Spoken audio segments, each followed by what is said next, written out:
नमस्कार, बिहार मिथिला न्यूज में आपका स्वागत है। मैं मनोज। हम बता दें कि मानसून को लेकर के बड़ी खबर आ रही है। 15 जून के बाद कभी भी बिहार में मानसून प्रवेश कर सकता है। और हम बता दें, बिहार में कई जगह मानसून तो बृहस्पतिवार बुधवार की रात से ही प्रवेश कर गया।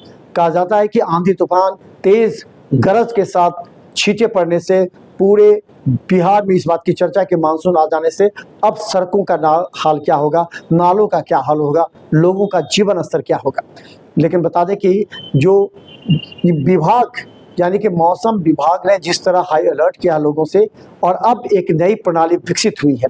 आप कहीं भी रहेंगे, आपके मोबाइल में एक अलर्ट मैसेज वाइब्रेट के साथ आ जाता है और ये बताता है कि आप जहां हैं अलर्ट हो जाइए। अगर खुले मैदान में हैं तो आप किसी ऐसे छत के नीचे चले जाइए जहां अगर बिजली गिरती है तो आप सुरक्षित रह सकें। किसी पेड़ के नीचे नहीं रहने की बात की जाती है। जैसे ही देखिए, ये आधे से 1 घंटा पहले ही आपके मोबाइल पर मैसेज आ जाएगा। तो अब ये है कि बड़ी खबर ये है कि अब 15 तारीख से यानी कि 12 तारीख हो गई, 2-3 दिन के बाद अब आपके क्षेत्र में मानसून आ जाने के साथ बारिश तेज होगी। इसीलिए पहले से ही सतर्क रहें।